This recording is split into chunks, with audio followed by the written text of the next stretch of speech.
Polo, démarrons par toi, parce que le Borussia menait à un moment dans ce match 4-2, ce qui était totalement fou. Ouais. Et ils ont réussi à se faire rejoindre. Alors finalement, qu'est-ce qu'on dit à Dortmund? Est-ce qu'on est dégoûté ou est-ce qu'on se dit que finalement 4-4 à Turin, c'est Déjà, peut-être pas si mal? j'ai regardé le match sur des chaînes autrichiennes. Et pour confirmer un petit peu ce que vous dites, vous vous rappelez de Jan Hage Fjørtoft, le Norvégien, qui est proche de Haaland et qui a fait une déclaration sur le plateau sur ce qui s'est passé à Madrid, sur le penalty dont vous avez débriefé, et en disant, c'est marrant, mais ce match-là, il y a lieu à Marseille, contre le Real, il n'y a jamais penalty. Et en fait, tu payes. C'est-à-dire qu'il y a, il dit c'est ça le Real en fait quoi. Oui, Donc c'est pas possible. Donc c'est pas une question de triche ou tout ça, mais en fait tu payes parce que tu es le petit par rapport au Real. Oui, c'est la fameuse Donc soumission je trouve ça intéressant parce que aussi des arbitres. Bon, non mais je veux dire c'est pas juste un truc entre la France et l'Espagne quoi, entre le Real et les équipes françaises. C'est qu'à l'étranger aussi ils en parlent, ils disent voilà quoi. Non, mais moi je trouve que tu as raison, c'est comme la façon dont l'arbitre expulse Carvajal.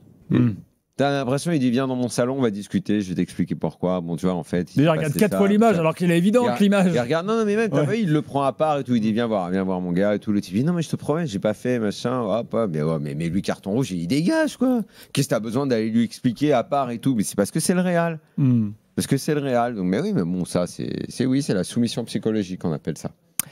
Alors, pour revenir sur la rencontre, faut pas oublier que tu as eu quand même 45 minutes qui sont assez navrantes et qui en faisaient sûrement le match le moins intéressant, paradoxalement, de la soirée.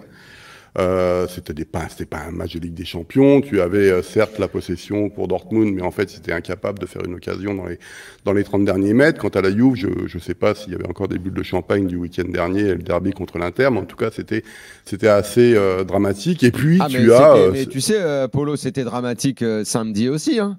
J'ai vu, son jeu, ça fait. Mais ils viennent de mettre 8 buts en 2 matchs, donc tout le monde va s'emballer en Italie. Mais je ne sais pas si les miracles vont pouvoir se reproduire aussi souvent, ou alors, je sais pas, il va falloir qu'ils montrent un autre visage. Mais moi, leur façon de jouer, et là, de 4-2, ils reviennent à 4-4. Bon, ok, très bien. En fait, le problème, c'est que c'est un match, quand tu analyses la rencontre et la deuxième mi-temps, évidemment, c'est un match complètement fou.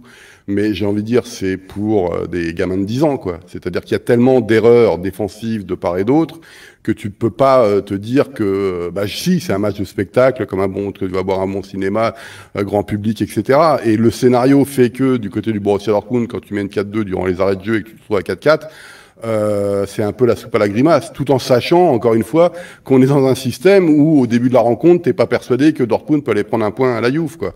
Et que le Borussia Dortmund, aujourd'hui, est dans une situation, évidemment, ils ont bien commencé en championnat, mais ils ont rencontré des équipes très faibles, le jeu n'est pas encore en place, et quand tu connais Niko Kovac et la façon dont il est méticuleux, et il demande toujours des équipes compactes qui jouent ensemble, agressives, etc., tu ne peux pas te satisfaire de cette performance-là parce que c'est vraiment, j'ai presque envie de dire ce soir, malheureusement dans le système de calcul, Dortmund a peut-être perdu l'occasion de jouer, de s'ouvrir une porte pour le top 8, quoi, parce que c'était pas forcément prévu.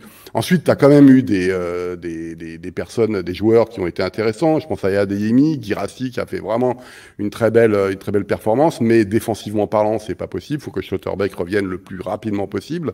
Mais en fait, ils sont vraiment bizarres parce que à la fin de la rencontre, si tu veux, il y avait Adeyemi qui s'est exprimé, il y avait Nmecha qui s'est exprimé, et évidemment, il dira c'est dommage et ceci, cela, mais il n'y a pas mort d'homme, parce qu'en fait, ils ont pris un point contre une équipe qui était peut-être plus forte qu'eux, et voilà, on est encore en début de saison. Donc, je veux dire, le problème, c'est que c'est la J2, s'ils battent Bilbao, la J2, ils auront bonifié ce point-là, et puis voilà, donc c'est le système qui est un peu comme ça. Maintenant, encore une fois, là, le décalage entre une première mi-temps dramatique, footballistiquement parlant, et ce qu'on a vu en seconde mi-temps, qui est complètement irrationnel avec la rentrée de Vlahovic, etc., fait que c'est bien pour le spectacle. Maintenant, moi, ça ne m'apporte rien sur les problèmes du Borussia Dortmund en ce moment, sur ce qu'ils peuvent faire et ce qui leur manque. Et d'ailleurs, encore une fois, je reviens sur ce qui s'est passé sur le plateau autrichien. Il y avait Andreas Herzog qui était là, et donc notre copain norvégien, et ils se sont engueulés à propos du Borussia Dortmund parce qu'ils n'ont pas du tout la même analyse de la rencontre. Et il y en a un, Andreas Herzog, j'ai envie de dire très alémanique, qui dit mais où sont les leaders? Vieille thématique du Borussia Dortmund depuis des années. Et puis il y a évidemment notre ami norvégien qui explique mais c'est ça le football, c'est génial, ça, voilà. Mais globalement, c'est bien pour les gamins. Moi, je tire pas grand-chose de cette rencontre, à part un point pour le Borussia Dortmund. Daniele, vu de Turin, on dit quoi? Évidemment, c'est mieux de rattraper plutôt que d'être rattrapé. C'est fini sur un grand éclat et la Juventus elle a marqué les buts de 4-3 à la 93e minute et les buts de 4-4 vraiment à la dernière seconde de la 95e. Donc c'est resté plutôt dans l'émotion du moment. Après, ça fait 2 matchs que la Juventus elle a gagné 4-3 à la dernière seconde contre l'Inter. Là, elle a fait 4 partout.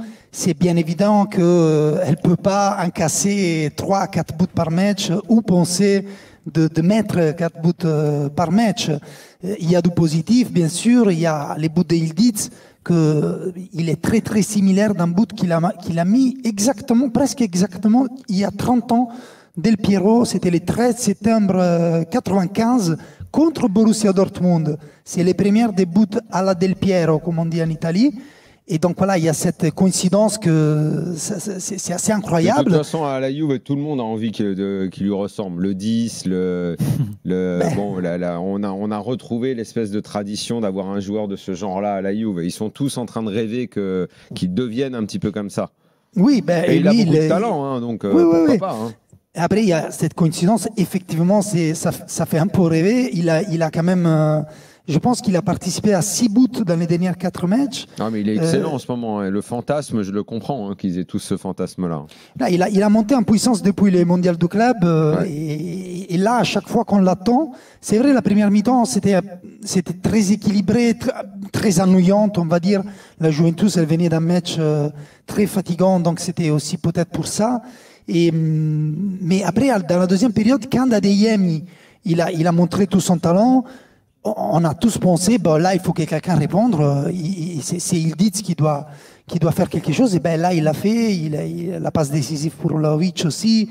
Donc, c'est quand même... Après, l'inconvénient, c'est que le jeu de la Juve, moi, je le trouve assez restrictif, là, depuis le début de la saison.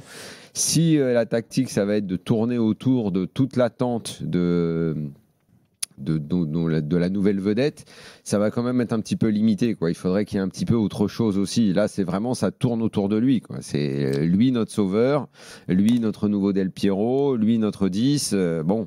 Oui. Mais après, ils ont quand même arrivé à rattraper le match sans Yildiz sur les terrains. C'est Zegrova qui a pris sa place à 3 minutes de la fin. Il a même participé à l'action de but égalisateur final.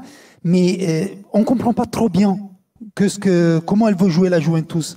Parce qu'elle joue mieux. Avec toi, ça. Oui, parce qu'elle joue mieux quand elle se laisse aller, quand elle presse vers le haut. Kefren Thuram, elle joue beaucoup mieux. Toute la batterie d'attaquants, elle joue mieux. C'est une équipe offensive, on va dire, oui. mais elle est tellement fragile derrière. Alors, elle a pris des 7 buts qu'elle a pris dans les dernières 2 matchs, 5 buts, ils sont arrivés des frappes en dehors de la surface. Pas très loin de la surface non plus, 16 mètres, 17 mètres.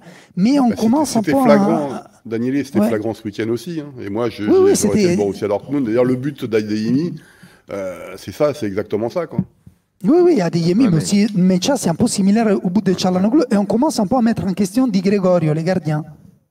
Et puis il y a un problème à la Juve, c'est que, et Polo, je sais que ce genre de choses t'intéresse, c'est que c'est tellement pas l'ADN et tellement pas la culture Juve de prendre autant de buts et d'en marquer autant. C'est pas l'histoire de ce club, c'est pas comme ça, quoi. C'est pas ça. Donc tout le monde est déboussolé, tout le monde dit ils veulent faire quoi en fait. La Juve ne peut pas prendre des buts. La Juve, ça a toujours été l'histoire d'une grande défense, de joueurs talentueux devant. Dans les périodes où ils ont brillé, il y avait toujours une espèce d'homme un peu providentiel, ou en tout cas, il y avait un collectif très rigoureux sur le plan défensif. C'est pas une équipe qui prend 4 buts. À la Juve, ça n'existe pas. Et peut-être que c'est nouveau. Hein. Après, on évolue dans les histoires des clubs. Hein. Vas-y, Daniel, le mot de la fin. Je pense que c'est aussi parce que la Juventus, elle vient de pire année de son histoire récente. Là, je pense que les supporters, même l'entraîneur Tudor et tout le staff, ils sont déjà contents que la Juventus elle est à ce niveau-là. Je pense qu'ils n'attendaient même pas qu'après l'année dernière, ils étaient déjà à ce niveau-là. Je pense que c'est une équipe qu'elle peut qu'améliorer. Il faut bien sûr trouver un équilibre. Il faut bien sûr pas encasser 3-4 buts par match. Mais il y a un potentiel là. C'est une équipe qui ne se connaît pas. Zegrova et Joao Mario, je pense qu'ils se sont serré la main juste avant de jouer les dernières minutes ensemble. Ils ne s'étaient jamais vus. Donc, je pense que c'est une équipe qu'il faut qu'elle se trouve, qu'elle comprend un peu comment il faut jouer. Il faut avoir du courage quand même. C'est une équipe qui doit avoir du courage.